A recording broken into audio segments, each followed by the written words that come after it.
বিসমিল্লাহির রহমানির রহিম। প্রিয় শিক্ষার্থীরা, আজকে আমরা এমন এক প্রশ্ন পড়ব যে প্রশ্নটা পড়লে আপনাকে পরীক্ষাকর্তা যেভাবে প্রশ্ন তৈরি করুক, এই এলআর সার্কিট থেকে যদি প্রশ্ন আসে আশা করি আপনি দিতে পারবেন। এই এলআর বর্তনী ক্ষেত্রে আপনাকে পরীক্ষায় প্রশ্নকর্তা কিভাবে প্রশ্ন করতে পারে আগে সেটা বুঝতে হবে, ঠিক আছে? এলআর বর্তনীর ক্ষেত্রে প্রশ্নকর্তা বলতে পারে কারেন্ট বৃদ্ধি ও হ্রাসের রাশিমালা নির্ণয় করো। পরীক্ষা এতটুকু আসতে পারে, এইটুকু প্রশ্ন আসতে পারে। আবার প্রশ্নকর্তা এইভাবে আসতে পারে যে দেখাও যে এলআর বর্তনীর ক্ষেত্রে দেখাও যে ধ্রুব সময়ে তড়িৎ প্রবাহের মান ওই তড়িৎ প্রবাহের শীর্ষ মানের 37% হ্রাস পায়। এটা এইভাবেও প্রশ্নকর্তা প্রশ্ন করতে পারে। অথবা আসতে পারে এলআর বর্তনীর ক্ষেত্রে ধ্রুব সময়ে তড়িৎ প্রবাহ শীর্ষ মানের 63% বৃদ্ধি পায়। তাহলে 37% বৃদ্ধি পায়, ধ্রুব সময়ে তড়িৎ প্রবাহ শীর্ষ মানের 63% বৃদ্ধি পায়, হ্রাস পায়, বৃদ্ধি পায় এত পার্সেন্ট, এই দুইভাবে আসতে পারে।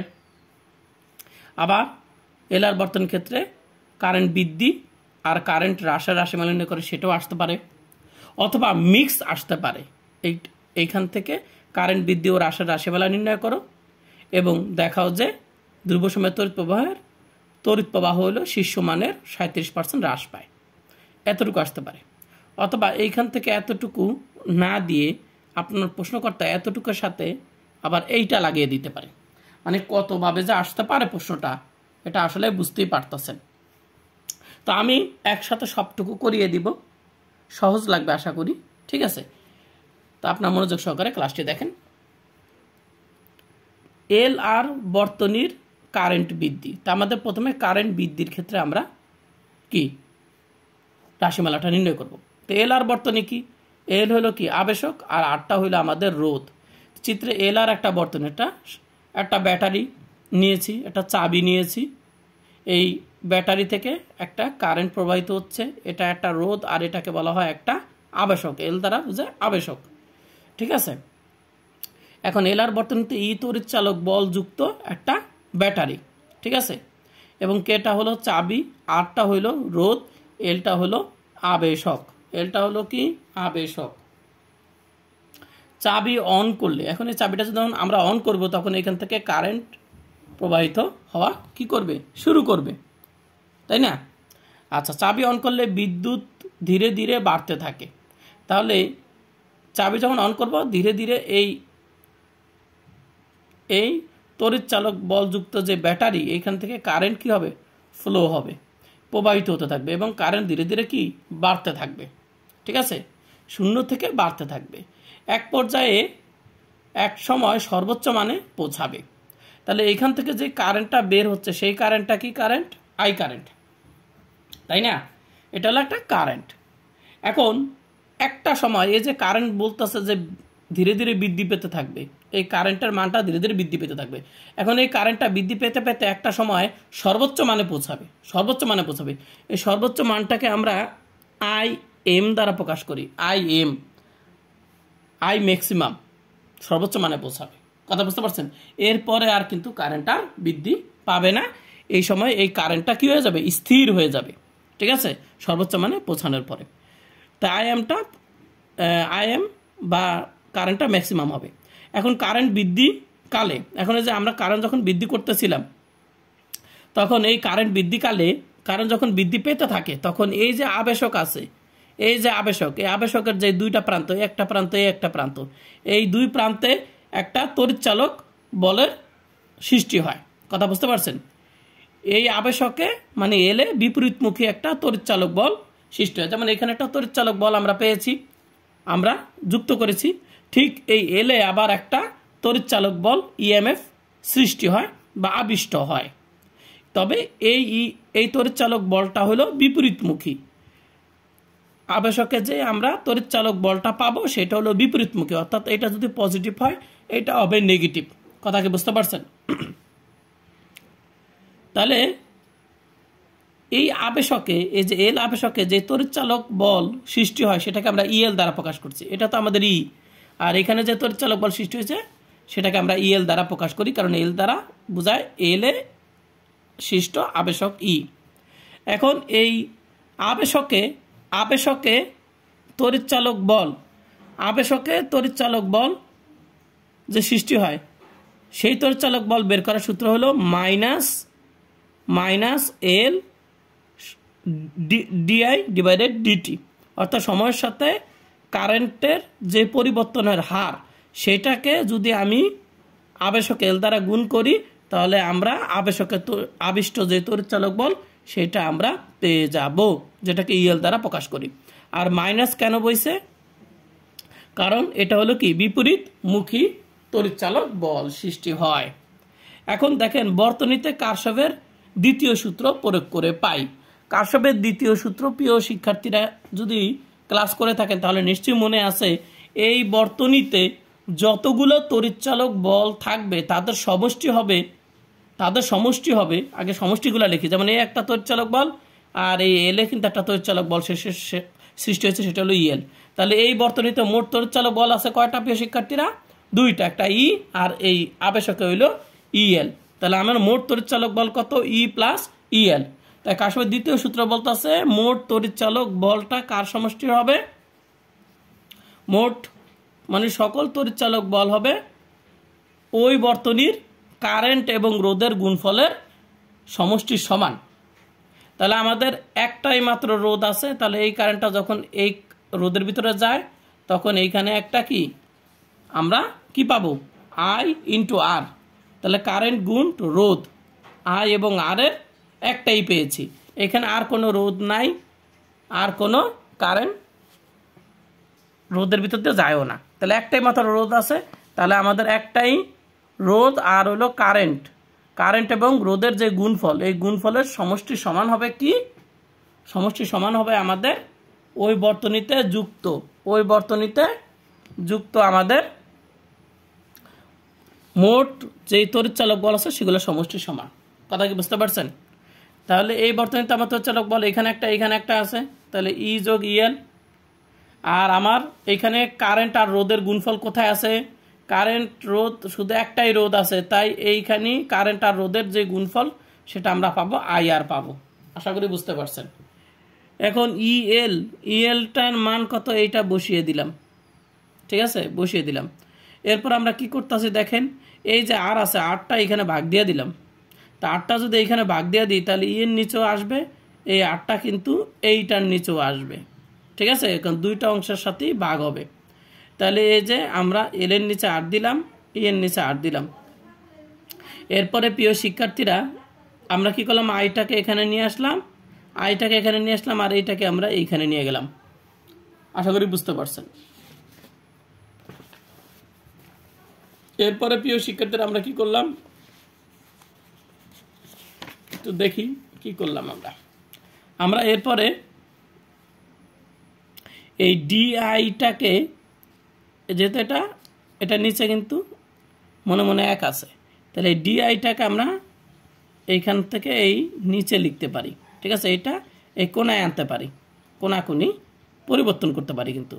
তাহলে ডিআইটাকে আমরা এটার নিচে লিখতে পারি, শুধু এইটাই লিখলাম, আর কিছুই করিনি আমরা। কথা বুঝতে পারছেন? এরপরে প্রিয় শিক্ষার্থীরা আমরা কি করলাম? আমরা এইটাকে উল্টিয়ে দিলাম, তাহলে উপরে এটা নিচে, আর উপরে এল নিচে, ডিটি উপরে ওয়ান নিচে, ওয়ান আর নিচের দাম নেই।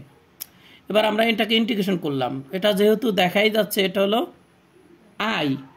আই এর পরে ডিআই, অর্থাৎ আই এর ডিফারেন্সিয়াল। অর্থাৎ আমরা যদি সমাকলন করি, আমরা এইটা উভয় পক্ষকে আমরা সমাকলন করব। এখন সমাকলন করব কোন সীমার ভিতরে? আমাদের কারেন্ট 0 মান থেকে বৃদ্ধি পেয়ে আমরা মনে করি আই কোনো একটা সময় আইয়ে গেল, ঠিক আছে। আর এখানে দেখা যাচ্ছে আমরা আয়ের সাপেক্ষে কেন করতেছি, এখানে আয়ের ডিফারেন্সিয়াল দেখা যাচ্ছে, অর্থাৎ আয়ের সাপেক্ষে কিন্তু পরিবর্তন হবে। তাহলে আই দেখি বুঝতে পারতেছে আমরা ইন্টিগ্রেশন করতে হবে কার সাপেক্ষে? আয়ের সাপেক্ষে করতে হবে। আচ্ছা, এখন দেখেন আমরা প্রিয় শিক্ষার্থীরা এখানে আমরা ইন্টিগ্রেশন দিলাম। এরপরে দেখেন আর হলো কি? রোধ ধ্রুবক, এল ধ্রুবক, তাই এটা ধ্রুবক হওয়ার কারণে আমাদের ইন্টিগ্রেশন হবে শুধু কার, এই ডিটির হবে। কথা বলছেন, এই ডিটির ইন্টিগ্রেশন করব। এখন যেহেতু এটা টি এর ডিফারেন্সিয়াল, তাই আমরা সময়ের সাপেক্ষে কিন্তু এটাকে এটাকে ইন্টিগ্রেশন করব। ঠিক আছে, যেহেতু টি এর পরিবর্তন দেখা যাচ্ছে, তাহলে আমরা টি এর যেহেতু পরিবর্তন হচ্ছে, তাহলে টি এর সাপেক্ষে আমরা কিন্তু আবার সমাকলন করব এই ডিটিকে। এখন দেখেন এটাকে ইন্টিগ্রেশন করলে কি হয় একটু খেয়াল করে দেখেন। আমরা এই সূত্রটা কি জানি কি না, ln x integration of 1/x dx সমান কি হয়, ln x হয়। ঠিক আছে, তারপরে এখানে লিমিট থাকলে এখানে লিমিট বসিয়ে দিব, তাই না? এই হলো সূত্র। তো দেখেন তো আমার 1 আর এই পুরাটা হলো আমাদের কি x, বুঝতে পারছেন? তাহলে এটাকে আমি ইন্টিগ্রেশন করলে কি হয়, ln x আসলো। এই হলো আমাদের উপরের লিমিট, এই হলো আমাদের নিচের লিমিট। কথা কি বুঝতে পারছেন? আর ডিআই কিন্তু ডিফারেন্সিয়ালের সাথে কাজ করেছে, এই জন্য আবার ডিআই আবার এখানে বসাবেন না।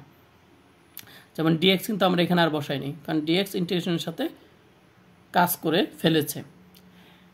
আচ্ছা, এই লাইনটা আশা করি বুঝতে পারছেন। আর এইখানে দেখেন r/l আর ডিটিকে ইন্টিগ্রেশন করলে কি হয়, টি হয়। উপরের লিমিট, এলো নিচের লিমিট। আশা করি বুঝতে পারছেন। এখন একটা বড় প্রশ্ন হলো, স্যার এইখানে কিভাবে মাইনাস হলো? এটাকে ইন্টিগ্রেশন করছে, এখানে কেন মাইনাস হলো? বুঝতে পারছেন? তো এই মাইনাসটা আসলে কেন হয়েছে সেটার ব্যাখ্যা আমি এখানে দিয়ে দিয়েছি। আমি যে এটাকে যদি আমি ইউ ধরি, তাহলে এই ইউটাকে যদি আমি ডিফারেন্সিয়াল করি, তাহলে ডি ইউ হয়। আর ইআরকে যেহেতু ধ্রুবক, ই এবং আর এগুলো যেহেতু ধ্রুবক, তাই এইটাকে ডিফারেন্সিয়াল করলে 0 হয়। মাইনাস আইকে ডিফারেন্সিয়াল করলে ডিআই হয়। তাহলে আমি শুধু ডিআইয়ের মানটা কত পাই দেখেন তো। ডিআই সমান মাইনাসটা যদি আমি এইখানে দিয়ে দিই, তাহলে ডিআই সমান কত আসে, মাইনাস ডি ইউ হয়। ঠিক আছে, এটা কিন্তু আপনাদের না বুঝলে হইতো, কিন্তু এই যে মাইনাসটা কীভাবে আসলো সেটা আসলে যদি কেউ জানতে চায় তখন তো তাকে আমাকে বলতেই হবে। এখন দেখেন আমরা যদি এবার এই ডিফারেন্সিয়ালটা একটু খেয়াল করি, দেখেন তো এই ডিফারেন্সিয়ালটা যদি আমরা খেয়াল করি, এখন এই ডিফারেন্সিয়ালে এই মানগুলো যদি এখানে বসাই, তাহলে দেখেন তো কী হয়। এই যে আমাদের ডি আই আছে, দেখেন ডি আইয়ের মানটা কত দেখেন তো, মাইনাস ডি ইউ। ডি আইয়ের মান হলো মাইনাস ডি ইউ। তাহলে দেখেন তো এখানে এই যে ইন্টিগ্রেশন এখানে আই হবে, এটা ইন্টিগ্রেশন আই, এই যে 0 I0। তাহলে এই দেখেন ডি ইউ, তাহলে যে ডি আইয়ের মানটা কত, মাইনাস ডি ইউ। দেখেন তো এই যে আমি ডি ইউ লিখছি, আর মাইনাসটা কোথায়, এই যে মাইনাসটা চলে আসছে, এটার পিছনে চলে আসছে। কথা কি বুঝতে পারছেন? এরপরে দেখেন কি হবে। এরপরে আমরা যেটাকে আমরা কি ধরছিলাম, এটাকে আমরা ইউ ধরছিলাম। তাহলে এটাকে আপনি যদি ইউ ধরেন, তাহলে এটা ইউ। দেখেন তখন এইটা আর এইটা কি সমান হয়ে গেছে কিনা, এটা কি সমান না? কারণ এখানে ইউটা মানি হইলো এইটা, আর ডি ইউ মানি হইলো আমাদের কোনটা, এই মাইনাস ডি ইউ মানি হইলো ডিআই। তাহলে দেখছেন এটাকে কিন্তু এই রূপে নেওয়া যায়, আর এই রূপে নিলে অবশ্যই কিন্তু এইখানে কি মাইনাস হয়। এখন এই লাইনটাকে যদি আমি আসলে করতে চাই, এই সিস্টেমে করতে চাই, তাহলে এইখানে আসলে 3-4 লাইন আরও বেড়ে যাবে। মানে এইটাকে যদি আমি মাইনাস, যেমন এইটাকে আমি মাইনাস আকারে নিয়ে গেলাম, তো এটা যদি আমি এখানে করতাম, তাহলে এখানে আরও 1 2 3 4 5 4-5টা লাইন বেড়ে যেত। তা আমি চিন্তা করছি এখানে দরকার নাই, জাস্ট আপনি এইটা তো বুঝতেই পারছেন, শুধু মাইনাসটা কেন আসলো, শুধু এখানে মাইনাসটা দিয়ে দিবেন। যা বোঝানোর কাজ বুঝিয়ে দিয়েছি। কথা কি বুঝতে পারছেন? তাহলে শুধু একটা মাইনাসের জন্য এতগুলা জিনিস করা দরকার নেই। তারপর আপনাদের বুঝতে চাইলে এখানে দিয়ে দিয়েছি ব্যাখ্যাটা। এরপর দেখেন এখানে আমরা মাইনাসটা উঠিয়ে দিয়ে আমরা এখানে দিয়ে দিয়েছি, এই যে এখানে দিয়ে দিয়েছি। ঠিক আছে, আর এখানে লন, এই যে আমরা উপরের লিমিট একবারে যাইতে বসাইছি। ঠিক আছে, তারপরে বিয়োগ আমরা আবার 0টা আবার কোথায় বসাবো, এই যে আই চলকের এখানে বসিয়ে দিলাম। তাহলে আমরা তো জানি উপরের লিমিট বসিয়ে বিয়োগ দিয়ে আবার নিচের লিমিট আবার এখানে বসাইতে হয়, এটা আপনারা জানেনই। তার এইখানে একই অবস্থা, টি একবার টি এর জায়গায় বসবে, মাইনাস দিয়ে আবার কি 0 আবার এই টি এর জায়গায় বসবে, তা টি মাইনাস 0 তো টি হয়, তাই জন্য আমি ওটা আর দেখাই নেই, এরকমভাবে ডাইরেক্টই বসিয়ে দিয়েছি। আপনি চাইলে ব্রেকেট দিয়ে এখানে ব্রেকেট দিয়ে টি বসান, বিয়োগ দিয়ে আবার 0 এখানে বসান, পরের লাইনে যা টি মাইনাস 0 টি লেখেন, আপনি চাইলে লিখতে পারেন। এরপরে দেখেন আমরা জানি কি লন এ মাইনাস লন বি, এটাকে লন কি লেখা যায়, এ ডিভাইডেড বি লেখা যায়, এটা আপনি জানেন তাই না। তাহলে দেখেন তো আমি এখানে কি করেছি, এটা হলো আমাদের এ, এটা হলো আমাদের বি, তাহলে লন এ ভাগ কত লনের এই যে বিটা বসিয়ে দিয়েছি, বুঝতে পারছেন। এটা তো এটা বিয়োগ করলে তো এইটাই থাকে, তাহলে আমরা এই যে বি বসিয়ে দিলাম, আর এইখানে যা আছে তাই রইল। এখন লনকে যদি আমরা এই সাইডে উঠিয়ে দিই, লনকে যদি আমরা এই সাইডে নিয়ে যাই তাহলে কি হবে, আমরা জানি লনকে উঠাইলে এই সাইডে কি আসবে, ই টু দি পাওয়ার চলে আসবে, ই টু দি পাওয়ার চলে আসবে এইটুকু। লন উঠাইলে, লন উঠে গেলে, এটা হয়তো বা জানেন, লন যদি উঠিয়ে দিই তাহলে আমাদের এই পাশে কি আসবে, ই আসে। লন উঠিয়ে এই সাইডে চলে গেলে কি আসবে, ই চলে আসবে, ঠিক আছে। আর এইটা আমাদের ই এর উপরে কিন্তু পাওয়ার হিসেবে থাকবে, কথা কি বুঝতে পারছেন। লন উঠে গেলে এখানে ই আসবে এবং এইখানে যা থাকবে 1 2 3 4 যাই থাকবে সেটা ই এর উপরে পাওয়ার হিসেবে উঠবে, কথা ক্লিয়ার। এরপর দেখেন এটার সাথে এটা কোনাকুনি গুণ করলাম, ই ডিভাইডেড আর। এরপর প্রিয় শিক্ষার্থীরা দেখেন আমরা কি করলাম, এখানে গুণ করার পরে আমরা এই আইটাকে আমরা বের করব, কারণ আমাদের কারেন্ট বৃদ্ধির রাশিমালা। তাহলে আইটাকে যদি বের করি তাহলে আইটাকে আপনি ওই সাইডে নেন, তাহলে যে মাইনাস আইটা এইখানে গেলে কি আই হয়ে যাবে, আর এইটাকে আপনি এই সাইডে নিয়ে যান, এটাকে আপনি এই সাইডে নিয়ে যান, তাহলে আপনি আই সমান সমান কি লিখতে পারেন, আই সমান সমান ই ডিভাইডেড আর বিয়োগ ই আর ই টু দি পাওয়ার এটা চলে আসে, অর্থাৎ আই সমান সমান এইটা চলে আসে, কথা কি বুঝতে পারছেন। এরপর দেখেন আমি উপপক্ষ থেকে ই আরটা কমন নিলাম, আশা করি বুঝতে পারছেন আপনারা। আর এই ই ডিভাইডেড আর আপনারা ওহমের সূত্র পড়ছেন, বি সমান সমান কি আই আর পড়ছেন তাই না, আই আর পড়ছেন ওহমের সূত্র। তাহলে বলেন তো শুধু আই সমান সমান কি বি ডিভাইডেড আর, তাহলে এই ইটা হইল কি তড়িৎচালক বল, ঠিক আছে, যেটা বি এর জায়গায় আছে, আর আরটা হইল রোধ। তাহলে ই ডিভাইডেড আর যখন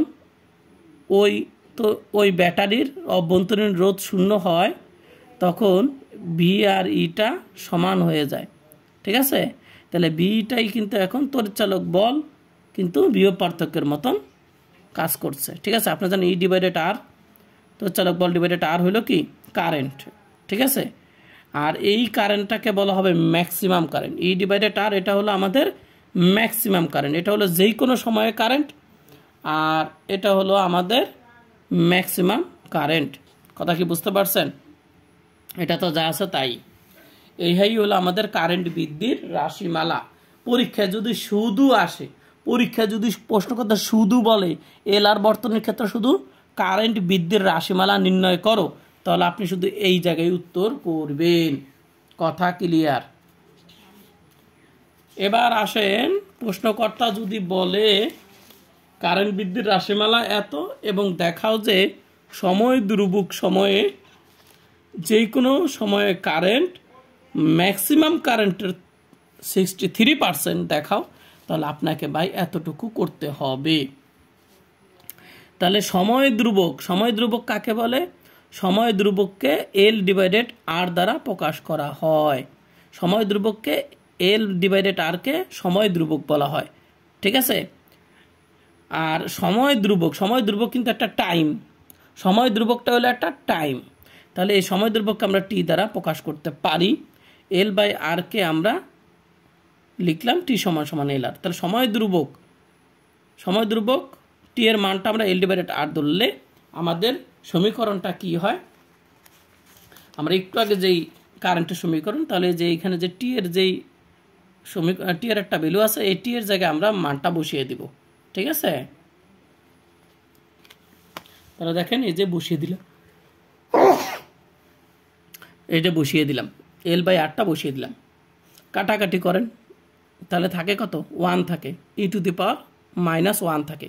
তাহলে e⁻−1 মানে কত? 1/e না? তাহলে 1/e আমি ডাইরেক্ট বসিয়ে দিলাম। ঠিক আছে, এরপরে এখানে আমি লসাগু করলাম। লসাগু করে আপনি ক্যালকুলেটরে e−1 ভাগ e ভাগ দিলে দেখবেন 0.6382 সামথিং কিছু আসবে। তো আমি 63 পর্যন্ত নিয়েছি। ঠিক আছে, ই এর কিন্তু একটা ভ্যালু আছে, ক্যালকুলেটরে টিপ দিলেই দেখবেন সায়েন্টিফিক ক্যালকুলেটরে। আর না আসলে সেটা আপনি আমি কমেন্ট করে জানাবেন যে স্যার এটা আসতেছে না। আর এই যে 0.63কে আমরা কি লিখতে পারি? 63% লিখতে পারি, কারণ 63% মানে কি? 63 গুণন পার্সেন্ট মানে হলো 1/100, 100 দিয়ে এটার ভাগ দেন 0.63 চলে আসে। তাহলে এইটা মানি হলো এইটা। কথা কি বুঝতে পারছেন? এখন পরীক্ষাকর্তা যদি এইটা না চায় তাহলে এতটুকু তো আপনি লিখবেন না, এতটুকু আপনি লিখবেন না। আপনি শুধু শুধু কারেন্টের রাশিমালা চায় তাহলে ওই যে আগের পৃষ্ঠা পর্যন্ত লিখবেন, এতটুকু লেখা দরকার নাই। তারপর আপনি এলআর বর্তনীতে কারেন্টের রাশিমালা চলে আসবেন। যদি বিদ্যুৎ রাশিমালা আর রাসের রাশিমালা চায় তাহলে আপনি ওই বিদ্যুৎ রাশিমালা বের করার পরই আপনি কি করবেন? আপনি এই রাসের রাশিমালা চলে আসবেন। ঠিক আছে, আর রাসের রাশিমালাটা আরও সহজ, বিদ্যুৎ রাশিমালাটা থেকে এটা আরও সহজ। দেখেন এলআর বর্তনীতে কারেন্ট রাসের রাশিমালা, রাসের রাশিমালা। এই ক্ষেত্রে চাবি অফ করে দিলে, চাবি আমরা কোনটা? এই যে আমরা এখানে যে চাবিটা রাখছি, এই চাবিটা যদি আমরা অফ করে দিই, এখানে তো অন ছিল, এবার অফ করে দিই। কখন অফ করব? যখন কারেন্টটা ম্যাক্সিমাম অবস্থায় পৌঁছে গেছে। কারেন্ট তো আমাদের কোথায় গেছে? ম্যাক্সিমাম পর্যায়ে কারেন্ট বৃদ্ধি পেতে পেতে পেতে পেতে আই ম্যাক্সিমামে পৌঁছে গেছে। এখন যখন আমরা সুইচটা বন্ধ করে দিব, সাথে সাথে কিন্তু কারেন্টটা একেবারে জিরো হয়ে যাবে না, কারেন্টটা সাথে সাথে জিরো হবে না, ধীরে ধীরে জিরো হবে। কথা কি বুঝতে পারছেন? তাহলে এই ম্যাক্সিমাম কারেন্টটা আস্তে আস্তে আস্তে আস্তে কমতে কমতে কি হয়ে যাবে? একটা পর্যায়ে যায় জিরো হবে। কথা কি বুঝতে পারছেন? তাহলে প্রিয় শিক্ষার্থীরা আমরা একটু দেখি, চাবি অফ করে দিলে বর্তনীতে তড়িৎচালক বল ই এর মান 0 হবে। তাহলে আমরা বাইরে থেকে কিন্তু একটা কি ব্যাটারি যুক্ত করছিলাম। তাহলে এইটা যদি অফ থাকে তাহলে এইখান থেকে কিন্তু কোনো কারেন্ট কিন্তু এখান থেকে প্রবাহিত হবে না, এখান থেকে কোনো কারেন্ট পাবে না, কারণ এখানে সংযোগ বিচ্ছিন্ন আছে। তাহলে ই এর মানটা কত হবে? 0 হবে। ই এর মানটা তখন কি হবে? 0 হবে। ঠিক আছে, কারণ এই তড়িৎচালক বলটা তখন কিন্তু বর্তনী থেকে বিচ্ছিন্ন অবস্থা থাকবে। ফলে এই যে আই ম্যাক্সিমাম, এই যে এই কারেন্টটা যে সর্বোচ্চ, এই কারেন্টটা কিন্তু ধীরে ধীরে ধীরে ধীরে কিন্তু যে বর্তনীতে যে ম্যাক্সিমাম কারেন্টের বর্তনীতে যে ঘুরতেছিল, এই ম্যাক্সিমাম কারেন্টটা আস্তে আস্তে কি হবে? সুইচ অফ করার পরে কিন্তু ধীরে ধীরে হ্রাস পেতে থাকবে এবং এক সময় যে শূন্যে গিয়ে পৌঁছাবে। এখন যখন কারেন্ট হ্রাস পেতে থাকে, কারেন্টটা যখন হ্রাস পেতে থাকে, সময়ের সাথে যখন কারেন্ট হ্রাস পেতে থাকে, তখন ওই আবেশকে আবার একটা তড়িৎচালক বল আবিষ্ট হবে। কথা কি বুঝতে পারছেন? কারেন্ট যখন হ্রাস পেতে থাকবে, কারেন্ট যখন ধীরে ধীরে ধীরে ধীরে হ্রাস পেতে থাকবে, তখন এই আবেশকে আবারও একটা তড়িৎচালক বল আবিষ্ট হবে। যখন এই তড়িৎচালক বল থেকে কারেন্ট প্রবাহিত হচ্ছিল, তখনও কিন্তু এই কারেন্টের এই আবেশকের ভিতর দিয়ে একটা তড়িৎচালক বল আবিষ্ট হয়েছিল। আবার যখন এই কারেন্টের মান ধীরে ধীরে কমতে থাকবে, তখনও কিন্তু এই আবেশকের ভিতরে আবারও একটা তড়িৎচালক বল আবিষ্ট হবে। অর্থাৎ কারেন্ট বৃদ্ধি, কারেন্ট হ্রাস উভয় ক্ষেত্রেই এই আবেশকের ভিতরে একটা আবিষ্ট তড়িৎচালক বল সৃষ্টি হয়। ঠিক আছে, তাহলে কারেন্ট হ্রাস করলে আবেশক একটা তড়িৎচালক বল আবিষ্ট হয়, যার মান আমরা ওই যে এর আগেও দেখেছিলাম, কত দেখেছিলাম? -L/dI/dt। কথা বলছেন, এটা হলো সেই আবিষ্ট তড়িৎচালক বলের মান, যা মানে এই আবিষ্ট তড়িৎচালক বলটা আর রোধে আর আই বিভব পতন ঘটায়। আর রোধ কোন জায়গায়? এই তড়িৎচালক বলটা আর রোধে মানে এই রোধের ভিতরে এই রোধের ভিতরে একটা বিভব পতন ঘটায়, বিভব পতন ঘটায়। এখন বিভবটা কি ভাই? বিভব হলো বি, বি সমান সমান হলো আইআর। তাহলে বিভব মানেই তো আইআর। তাহলে আমি কি বিভব পতন মানে কি? আড়াই বিভব পতন মানে কি? এই আড়াইটাই আসলে বিভব। কথা কি বুঝতে পারছেন কিনা? বি মানেই তো আইআর, তাহলে বিভব পতন ঘটায়। আর রোধে আড়াই পরিমাণ বিভব পতন ঘটায়। ঠিক আছে, এখন দেখেন তাহলে এইটাই এই পরিমাণ বিভব পতন ঘটায়। তাহলে এইটা আর এইটা আসলে কি হবে? দুজনে সমান হবে, এই জন্য এই দুজনকে আমরা সমান দিয়েছি। এরপরে দেখেন আমরা এখানে কি করেছি, এরপর আমরা এই যে L divided DT, L divided DT, L DT, L D কিন্তু উপরের, ঠিক আছে, কিন্তু উপরের, এলটা হলো উপরের, ডিটি হলো নিচের। তাহলে এল বাই ডিটি, এটা ভগ্নাংশটা এই সাইডে নিলে গেলে উল্টে যাবে, উল্টে যাবে, ডিটি যাবে উপরে, এল যাবে নিচে। কথা ক্লিয়ার? এই মাইনাস সহকারে আমরা এইখানে পাঠিয়ে দিয়েছি, এই জন্য মাইনাসটাও চলে গেছে। তাহলে এখানে থাকে শুধু ডিআই, এই যে ডিআই। কথা বুঝতে পারছেন? আর এই আইটা আমরা এটা নিচে ভাগ দিয়ে দিছি, এটা যেমন উল্টে দিছে এখানে, আবার আইটাকে এখানে নিচে, এটাকে নিলাম, এখানে ডিআই আছে, আইয়ের কাছে আমরা আই নিয়ে আসলাম। এবার দেখেন আমি কি করতেছি, এখানে আই এর নিচে ছোট্ট করে একটা টি লিখছি, এটা কিন্তু আয়ের সামনে না, এটা হলো আই, নিচে হলো টি। বুঝতে পারছেন? এখানে মানে ভালো বোঝা যায়। আচ্ছা, এখন ডিআইটাকে আমি এই সাইডে লিখছি, তাহলে 1/i থাকে, যে 1/i লিখছি, সাজিয়ে লিখলাম আর কি। আর আমরা এই উপপক্ষকে ইন্টিগ্রেশন করতেছি, এটা যেহেতু আই, তাহলে এটাকে অবশ্যই ইন্টিগ্রেশন করতে হবে আই সীমার ভিতরে। তাহলে দেখেন আমরা যখন কারেন্টটা অফ করে দিলাম, কারেন্ট যখন অফ করে দিছি, তাহলে এই ম্যাক্সিমাম কারেন্টটা ধীরে ধীরে হ্রাস পেতে থাকে, হ্রাস পেতে থাকে। কি পেতে থাকে? হ্রাস পেতে থাকে। কথা কি বুঝতে পারছেন? কি পেতে থাকে? হ্রাস পেতে থাকে। এখন হ্রাস, তাহলে মনে করি যে কোনো সময় হ্রাস পেয়ে মনে করেন টি সময় আইটি পরিমাণ হয়েছে, তাহলে ম্যাক্সিমাম কারেন্ট থেকে কিন্তু আমার হ্রাস পেয়ে যে কোনো সময় আইটি পরিমাণ হয়েছে। ঠিক আছে, এবং এই সীমার ভিতরে আমি কি করব? এটাকে সমাকলন করতেছি। ঠিক এই ডিটিকেও আমরা সমাকলন করব। এখানে যেহেতু টি, তাহলে টাইম 0 থেকে এই টি সীমার ভিতরে আমরা সমাকলন করতেছি, যেহেতু এটা টি মানে ডিটি, টি হলো আমার চলক, তাই আমরা টি এর সাপেক্ষে ব্যবকলন করলাম। আর আর ডিভাইডেড এল কিন্তু ইন্টিগ্রেশনের বাইরে, কারণ এটা কিন্তু ধ্রুবক। ঠিক আছে, এরপর আমরা কি করতে পারি? 1/i, এটা হলো কি ইন্টিগ্রেশন অফ 1/x করলে কি হয়? ln x হয়, মনে আছে তো? এই যে ln x মানে ওই আইটাই কিন্তু আমার এখানে x, ln i, উপরের লিমিট নিচের লিমিট। আর এখানে যে ডিটি ইন্টিগ্রেশন সমাকলন করলে কি হয়? টি হয়। কথা বুঝতে পারছেন? এখন উপরের লিমিট এখানে বসাইলাম, নিচের লিমিট আবার এখানে বসাইলাম, আইটি আইএম, এখানে যা আছে তাই। আর এটাকে ইন্টিগ্রেশন করলে উপরের লিমিট বিয়োগ হইল নিচের লিমিট। এরপর দেখেন ln a মাইনাস ln, এটাকে যদি বি ধরি তাহলে কি হয়? আমরা বিয়োগ থাকলে আমরা ln a minus ln b থাকলে আগের মতনই, আমরা বিয়োগ থাকলে আমরা ভাগাকার লিখতে পারি, ln a minus a divided b লিখতে পারি। ঠিক আছে, এই যে এই সূত্রটা, ln a ln b, ln common নিলে a ডিভাইডেড b লিখতে পারি।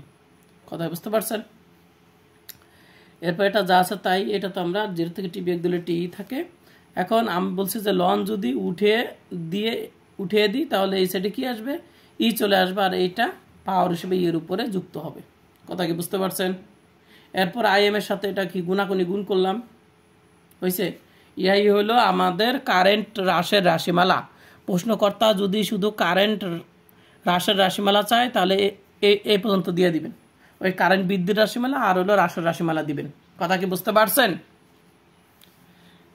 এবার যদি পরীক্ষাকর্তা যদি বলে ওই যে কারেন্ট হ্রাসের ক্ষেত্রে, এই যে প্রশ্নকর্তা যদি বলে যে কারেন্ট হ্রাসের পরিমাণ তার, যে কোনো সময় কারেন্ট হ্রাসের পরিমাণ তার কি, কারেন্ট হ্রাসের পরিমাণ তার সর্বোচ্চ কারেন্টের বা কারেন্টের শীর্ষমানের 36%। 36 না দিয়ে এটাকে এটা তো 37, তো দশমিক এটাকে 37 লেখা যায়, 37% লেখা যায়। বুঝতে পারছেন? তো এটা দেখেন কিভাবে হয়েছে, বলছে সময় ধ্রুবক সময়ে, সময় ধ্রুবক সময়ে বলছে। তখন প্রশ্নকর্তা কিন্তু কি বলছে, বলছে ধ্রুব সময়ে তড়িৎ প্রবাহ শীর্ষ মানের 63%, এটা বলছে 37%। তো এটা তো আমরা প্রমাণ করছি, যদি এটা চাই এটা দিবেন। আর 37%টা আসলে যদি হ্রাসেরটা আসে তাহলে তো আপনি বুঝতে পারতেছেন হ্রাসের বেলায় কোনটা, এটা কিন্তু হলো হ্রাস। তা হ্রাসেরটা করেই কিন্তু আপনাকে হ্রাসেরটা করতে হবে। বুঝতে পারছেন? তাহলে আপনাকে কি সময় ধ্রুবক বা ধ্রুব সময় টি এর মানটাই কত হবে, L/R। আপনারা যারা 63%টা দেখছেন তো এটাও কিন্তু একই রকম।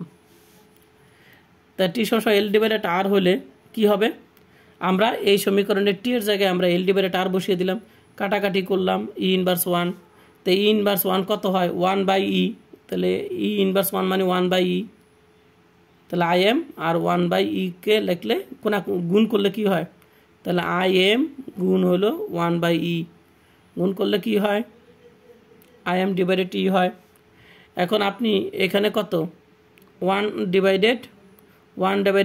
1/E কে ক্যালকুলেটরে টিপ দিয়ে দেখেন কত বের হয়, দেখবেন এত বের হয়। এটাকে যদি আমি পার্সেন্টেজে নিই তাহলে কত আসে, 36.79% আসে। ঠিক আছে, 36.79% আসে পার্সেন্টেজে নিলে। তো এটাকে আমরা 37% নিয়ে ধরতে পারি। প্রশ্ন যদি এত পার্সেন্ট বলে এত পার্সেন্ট রেখে দিবেন। তো ক্লাসটা কেমন লাগলো অবশ্যই জানাবেন।